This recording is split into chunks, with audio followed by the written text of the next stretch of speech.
Mi trabajo consistió en analizar decenas y decenas de juicios de la Inquisición en América. Y he llegado a conclusiones respecto a cuáles eran las costumbres que tenían estos criptojudíos en la América española.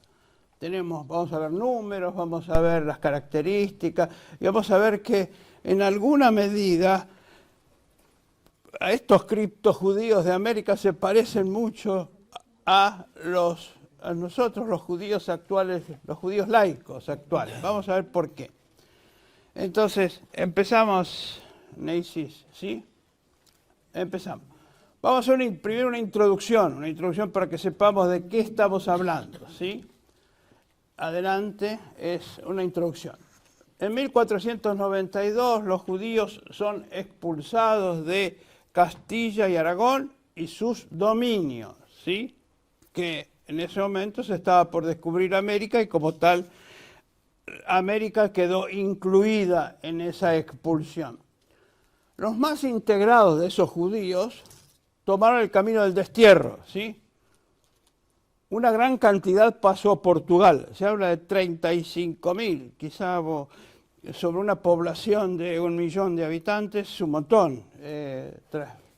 Exacto no se sabe, pero un gran grupo. En 1496-97 se produce la expulsión y consecuentemente inmediatamente la conversión forzosa de los jóvenes en Portugal, ¿sí?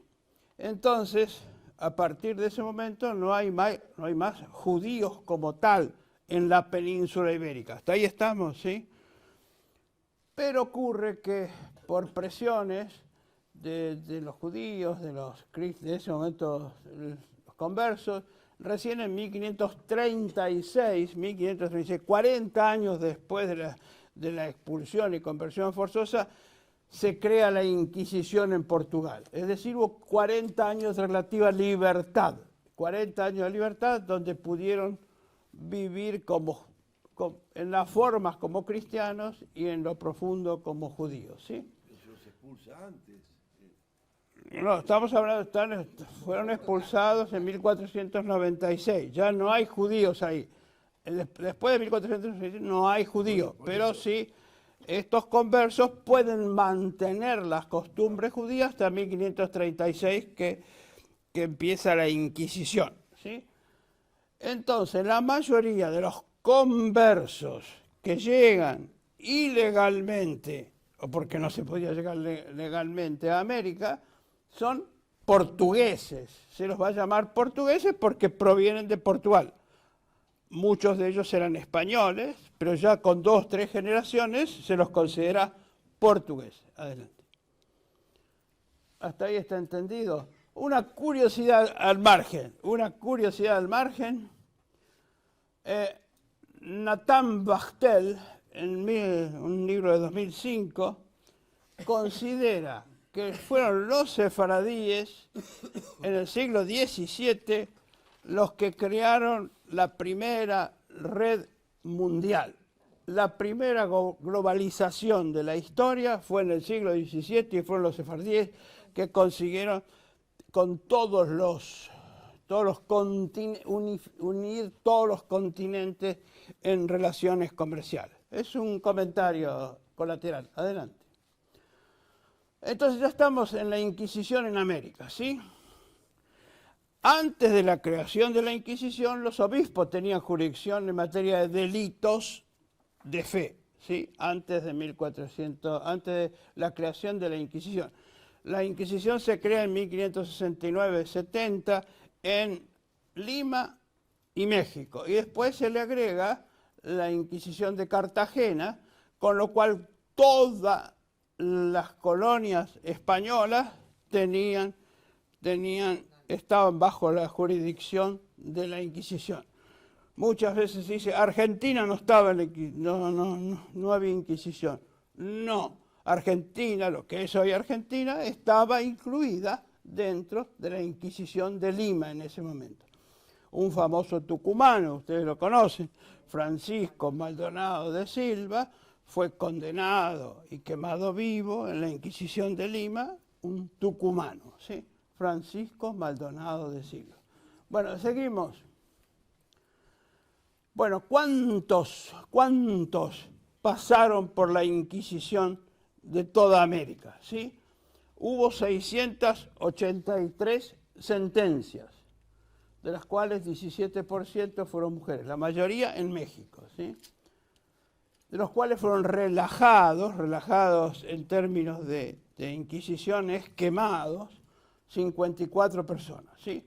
Esta es la fuente. Ricardo Escobar Quevedo estudió uno por uno, y llegó a estas conclusiones, ¿sí?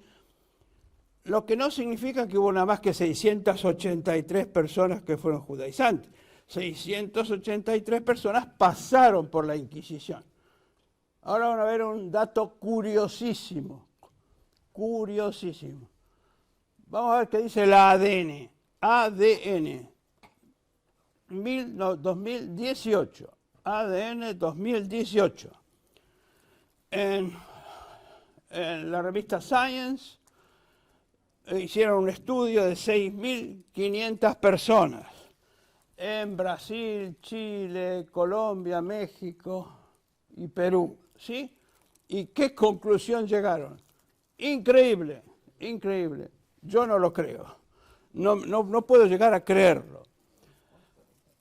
Un descubrimiento sorprendente, dice Lizzie Wade, fue que las variaciones genéticas comunes en la región del este del Mediterráneo y en el África subtropical, especialmente entre los judíos sefardíes, específicamente entre los judíos sefardíes, están presentes en toda América Latina en casi un cuarto del total de los individuos muestrados. Dice el estudio que un cuarto de los individuos muestrados tienen algún rasgo de ADN de los sefardíes, ¿sí? Personalmente no lo creo que sea esa cifra, pero da una idea que no son los 683 sentencias, ¿sí? Está clara la diferencia, es mucho más que las 683 sentencias. Adelante. ¿Alguien me consigue agua después? Bueno, estamos ahora, ya entramos en la Inquisición. Vamos a entrar concretamente en las fuentes de la Inquisición. Bueno, ahora se plantea un gran problema. El problema es el siguiente. Venció Netanyahu en 1996, creo en 94. El padre de Bibi Netanyahu, creó puso en duda que la Inquisición sea verosímil y que para Bención Netanyahu, para el siglo XIV y XV, él decía de que la Inquisición creaba criptojudíos, no existían sino que los creaba. Creó una gran polémica por ahí por los años 90, etcétera. Otro del mismo sentido, Sarabia en Portugal dijo lo mismo, más o menos, que la Inquisición no era creíble, ellos a sí mismos creaban los criptojudíos para poder robarles, para poder mantener la Inquisición, etc. ¿Sí? Pero estudiando un poco, yo coincido con Gittlich, que cuando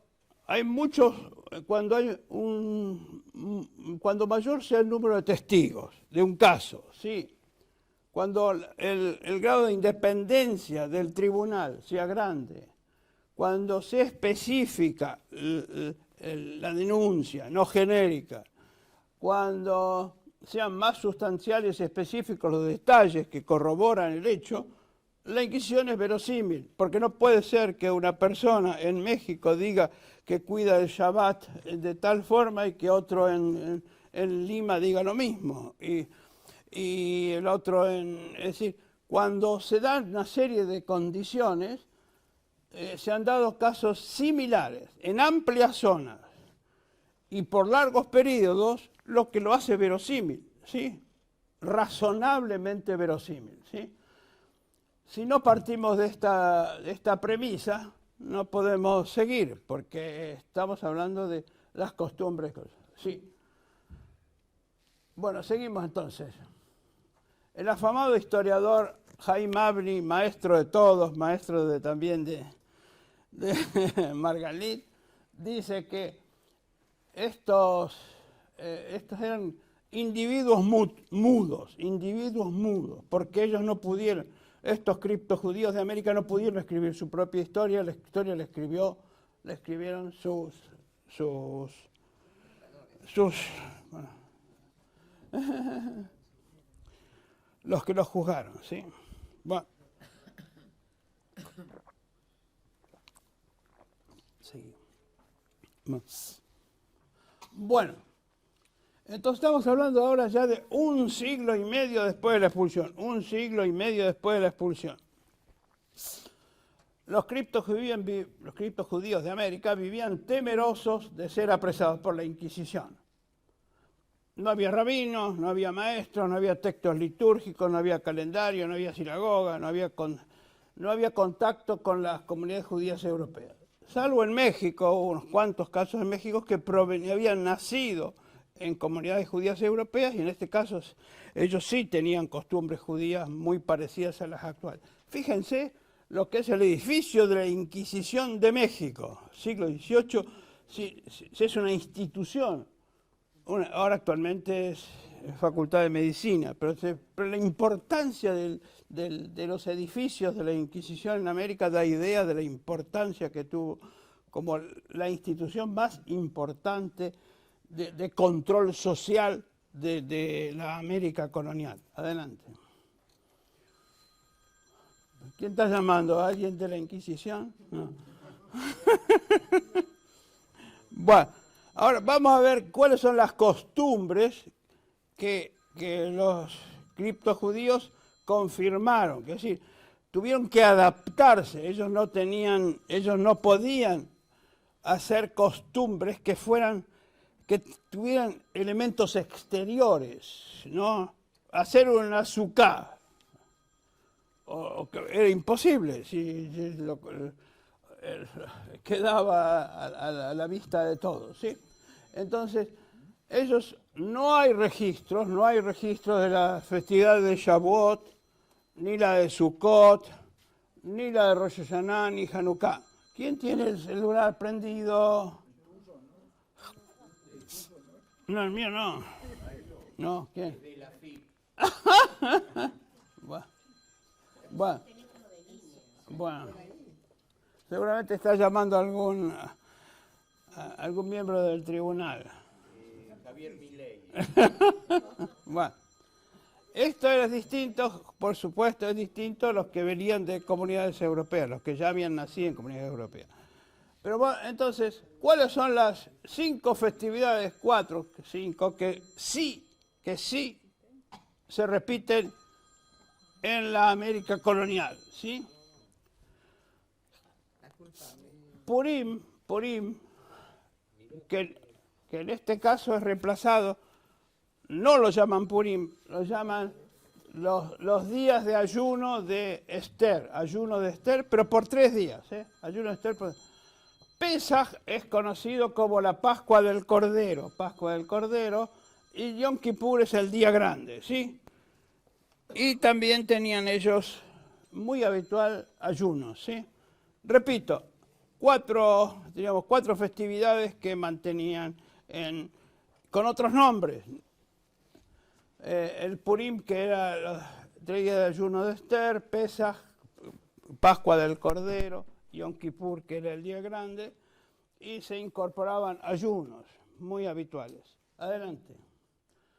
Vamos a explicar cada una de estas 4 festividades de acuerdo a los textos de la Inquisición, ¿sí?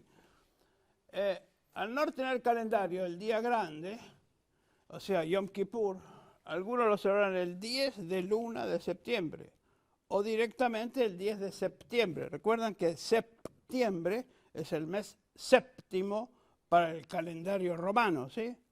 10 del mes séptimo, ¿sí? Bueno, por ejemplo, esta señora Felipa López dice que en el día grande ella y su hermano limpiaban la casa, vestían ropa limpia antes de iniciar el ayuno que se extendía todo el día.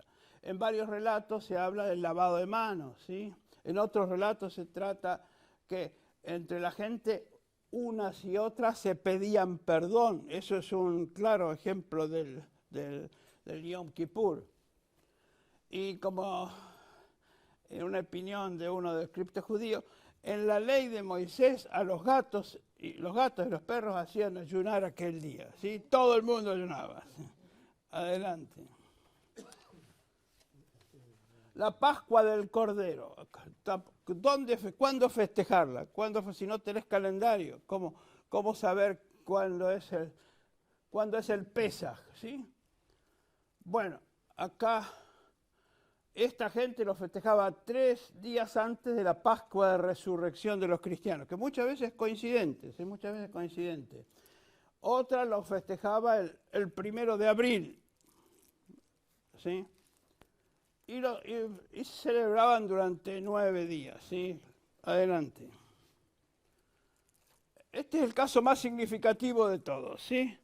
Purim, ustedes conocen que es una festividad alegre, que recuerda la salvación de los judíos de Persia, de manos de Esther y Mordejai, que consiguieron salvar a los judíos de las manos de Amán, ¿sí? Es una fiesta alegre. Hoy, para los criptojudíos de aquella época, es una festividad, digamos, un ayuno de 3 días previos. 3 días previos al cosa es un ayuno, el ayuno de Esther.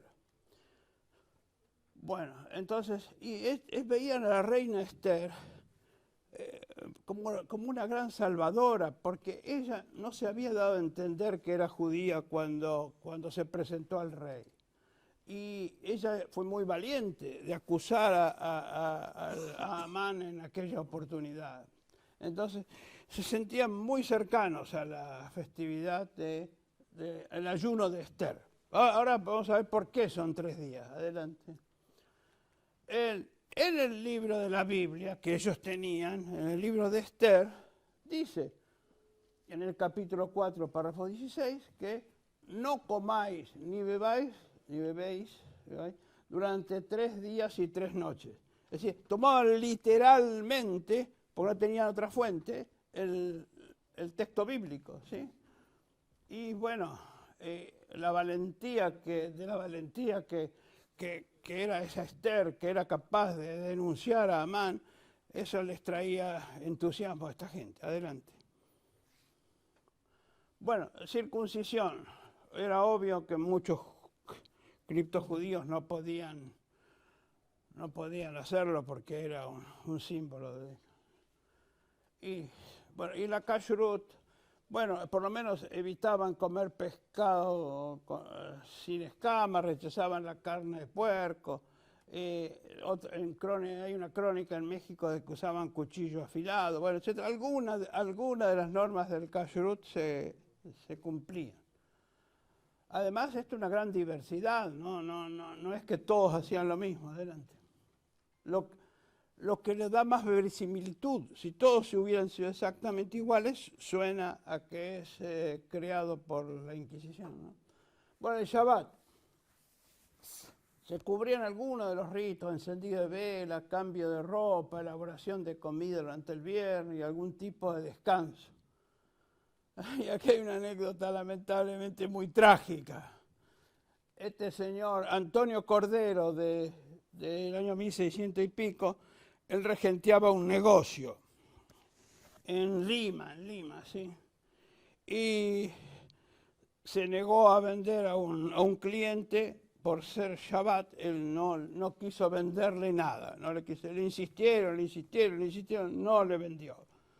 Este señor cliente lo denunció a la Inquisición y a partir de ese momento se desató una barrida general de criptojudíos, que muchos de ellos murieron en la hoguera. Una curiosidad. Adelante. Bueno, Sintetizamos porque el señor, ya debe, como el señor Adjiman me debe estar mirando con el reloj. El criptojudaísmo es un gran ejemplo de resiliencia. ¿Qué es la resiliencia? La capacidad de adaptación de un ser vivo frente a un agente perturbador o un estado de situación adverso, ¿sí? Esta gente se adecuaron a convivir con la Inquisición y mantener algunos rituales judíos en una situación extremadamente peligrosa, ¿sí? Adelante y terminamos. Decimos entonces, ¿cuáles son las características centrales del criptojudaísmo americano? Resistencia ante la Inquisición, disparidad de costumbres, no puede haber en distintos lugares y en distintas circunstancias las mismas costumbres, ¿sí? Sincretismos con algunos rituales cristianos. Bueno, por ejemplo, algunos rezaban a San Antonio, algunos se hincaban, se arrodillaban para alguna de las oraciones, es decir, ¿no? Algunas costumbres cristianas y se incorporaban como supuestamente judías. Solidaridad entre ellos es un elemento de cohesión, ¿sí? Y de alguna manera es una especie de lo que ellos querían y deseaban, digamos, su concepción es de negación de las costumbres cristianas. Hacemos esto en contra de lo que nos está obligando la Iglesia y la Inquisición. Y entonces, sobresale el sentido del judaísmo como obligación y como continuidad. Estamos hablando de 150 años después de la expulsión. Tener costumbres judías sin rabinos, sin sinagogas, sin calendarios, sin maestros, todo. Una más y terminamos. Dice esta historiadora Lucía García de Prodián, que no quiere nada de los judíos, es un texto casi antisemita. Pero lo que dice respecto a la vitalidad de esta gente, ¿sí? El alma hebrea demostró tener un fermento de juvenil vitalidad. Experimenta en el continente americano durante 2 siglos que siguieron el descubrimiento una desplegadura tan activa y prolífica como la de sus contemporáneos, el cristianismo viejo. Vitalidad reconoce que, siendo su ideología bastante, yo diría antisemita, reconoce que estos criptos judíos tienen una vitalidad importante. Terminamos con conclusión.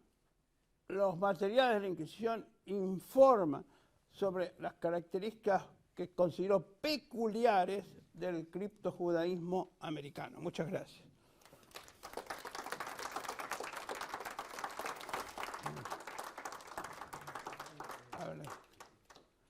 A ver, el moderador diga qué debo hacer. A ver, por aquí se me da una pregunta.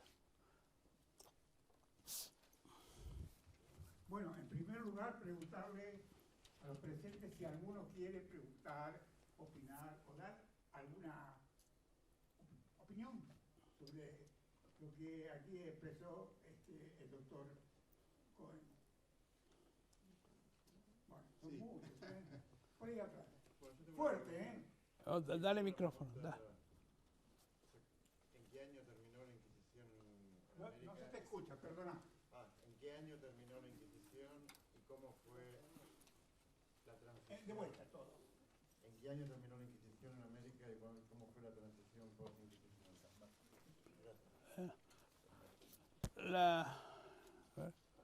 El micrófono. Bueno, es muy simple la contestación.